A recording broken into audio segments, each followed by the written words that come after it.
हजारों घंटे की पढ़ाई, 12 साल स्कूल के और 4 साल डिग्री के, एक बच्चा कितनी मेहनत करता है और ऑलमोस्ट वो मेरे ख्याल से 3.5 साल से लेकर और 26 साल की उम्र तक या 23, 24, 25 साल की उम्र तक वो पढ़ता रहता है। इस पूरी पढ़ाई के दौरान उसको कितनी स्किल्स मिलती हैं और क्या वो अपने आप को नौकरी के लायक बना पाता है, क्या वो आज के एजुकेशन सिस्टम में, आज के जो कमाई का सिस्टम है उसके अंदर अपने आप को फिट कर पाता है। यही सवाल लेके आज हम आप लोगों के साथ सामने आए हैं एस्पायरा टॉक्स वेकअप कॉल में। एक बार फिर से मैं जितेंद्र आपका स्वागत करता हूं और मैं स्वागत करता हूं अपने साथी जर्नैल जी का। आज हम आप लोगों से इसी विषय के ऊपर बात करेंगे।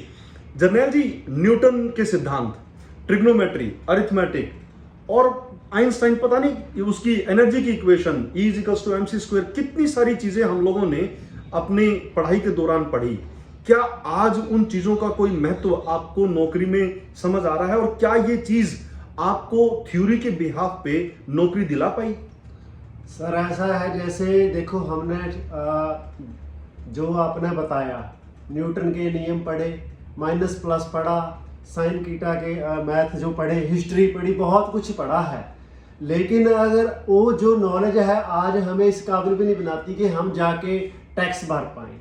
बैंक से पैसे निकालने तक का हमें नहीं पता है। हमें ये नहीं पता कि हमने लोन कैसे लेना है, उसको अप्रूवल कैसे देना है। जो शिक्षा है सर, कहीं ना कहीं पता नहीं हमें एग्ज़ाम के लिए तैयार कर रही है या फिर हमारी ज़िंदगी बना रही है।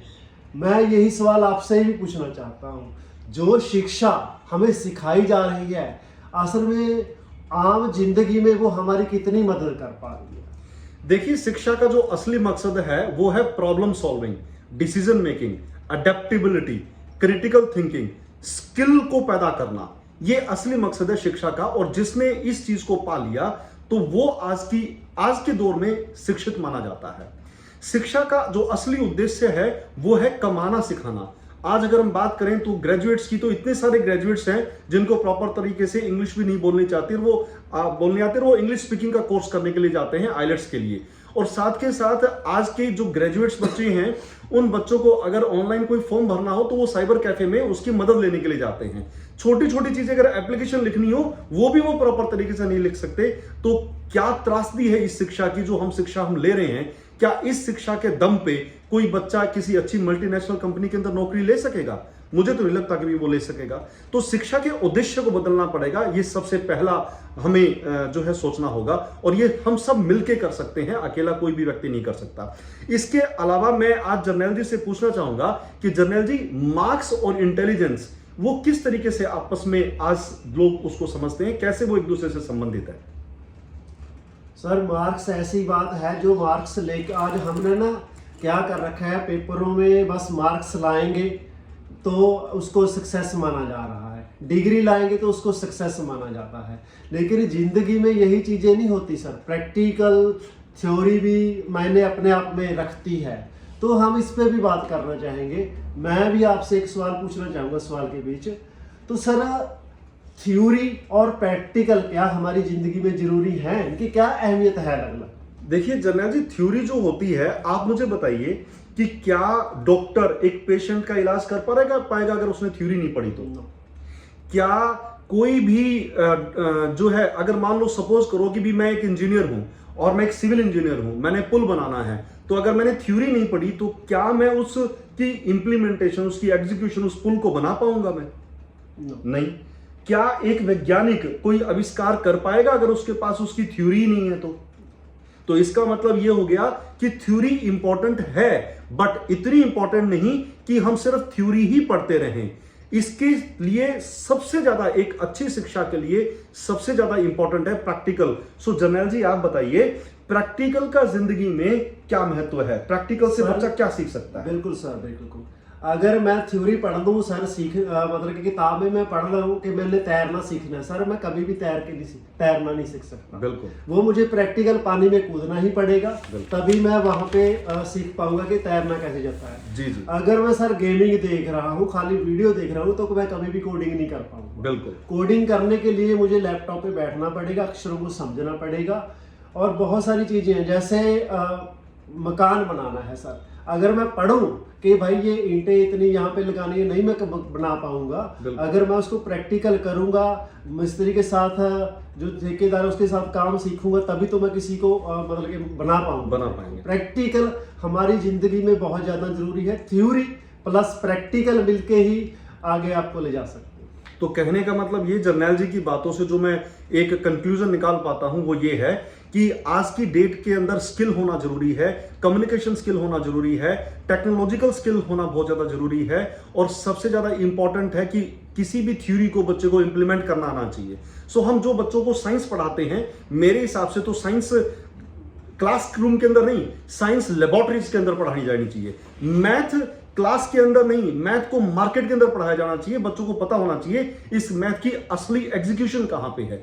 हम क्लासेस के अंदर उनको थ्योरी समझाएं, बट प्रैक्टिकल के लिए हर स्कूल को ये एफर्ट्स डालने चाहिए कि भी उनके बच्चे प्रैक्टिकली उसी पढ़ी हुई चीज को मार्केट के अंदर फाइनेंशियल जो भी इंस्टीट्यूशंस है उनके साथ उनको एग्जीक्यूट कर पाए, और ये चीज 6th-7th क्लास से ही शुरू कर देनी चाहिए। मैं जर्नैल जी आपसे एक चीज और पूछना चाहूंगा कि एजुकेशन सिस्टम का सबसे बड़ा डर क्या है? सर ऐसा है कि हम एक्सपेरिमेंट करने से डरते हैं। बिल्कुल। हमें ये लगता है कि अगर मैंने गलत कर दिया तो बहुत बड़ी गलती हो जाएगी और पूरे पता नहीं मुझे क्या पनिशमेंट मिलेगी। मैं ये मानता हूँ कि सर गलती से ही आविष्कार शुरू होते हैं। अगर हम गलत करेंगे तभी तो ठीक कर पाएंगे ना।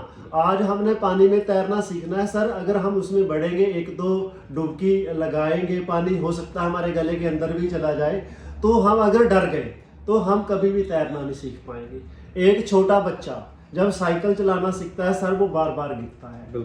जब वो बार बार गिरता है तो उसका प्रैक्टिस होती है, तभी वो मोटरसाइकिल, गाड़ी सब कुछ चला लेता है। यहाँ तक कि सर जब बच्चा पैदा होता है, अपने पाँव पे खड़ा होता है, उसके माता पिता उसका हाथ पकड़ के चलाते हैं, लेकिन वो गिरता फिर भी है। अगर माता पिता प्यार में के चक्कर में आके कि भाई मेरे बच्चे का चोट ना लग जाए, तो उसको चलने ही ना दे, वो तो मुझे नहीं लगता कोई जिंदगी में कभी आगे बढ़ पाएगा। बहुत सही बात है। तो बेसिकली अगला जो हमारा पॉइंट है वो ये है कि आप अपने दिल से डर निकाल दीजिए, अपने बच्चों के दिल से डर को निकाल दीजिए, उन्हें किसी भी चीज से ना डराएं, उनके साथ मजबूती से खड़े हों, उनमें स्किल्स पैदा करें, उनके अंदर आज उनको आने वाले भविष्य के लिए तैयार करें, और उनको इतना मजबूत बनाएं कि वो पहाड़ की चोटी को भी पार कर जाएं। ये सबसे इंपॉर्टेंट चीजें हैं आज की बच्चे की शिक्षा के लिए। और अंत में चलते चलते हम कुछ ऐसी चीजें आप लोगों से बात करेंगे जो निहायत किसी भी एजुकेशन सिस्टम में बहुत ज्यादा इंपॉर्टेंट हैं। जैसे किसी भी बच्चे की जिंदगी में अच्छी एजुकेशन के लिए इंपॉर्टेंट है फाइनेंशियल लिटरेसी, यानी कि उसका फाइनेंस के बारे में ज्ञान होना। जर्नैल जी, कम्युनिकेशन सर, हमने क्या है, लोगों को कैसे जुड़ना है, लोगों के साथ, उनके साथ लिंक कैसे बनाने हैं, उसके साथ अच्छा व्यवहार करने कैसे करना है, तो वो कम्युनिकेशन हमें सीखना बहुत ज्यादा जरूरी है। इसके साथ साथ कम्युनिकेशन के साथ साथ बच्चों को क्रिटिकल थिंकिंग सिखाइए, उनको अच्छा एनालाइजर बनाइए, उनको प्रॉब्लम सॉल्वर बनाइए, उनको प्रॉब्लम से डराइए मत, उनको बोलिए ये प्रॉब्लम है बेटा, इसके 10 सॉल्यूशंस हो सकते हैं। डिपेंड करता है कि तुम्हारी पीस ऑफ माइंड क्या है। और उनको सबसे इंपॉर्टेंट पेशेंस रखना सिखाइए, क्योंकि जब पीस ऑफ माइंड होगी, पेशेंस होगी, बच्चा कूल एंड काम होगा, तो ही वो किसी बड़ी से बड़ी समस्या का समाधान कर सकता है। याद रखिए, कभी भी गुस्से में लिया गया निर्णय मैक्सिमम टाइम वो गलत हो सकता है, उसकी प्रोबेबिलिटी बहुत ज्यादा है एरर की। उस एरर को खत्म करने के लिए आपको पेशेंस और शांत होना पड़ेगा।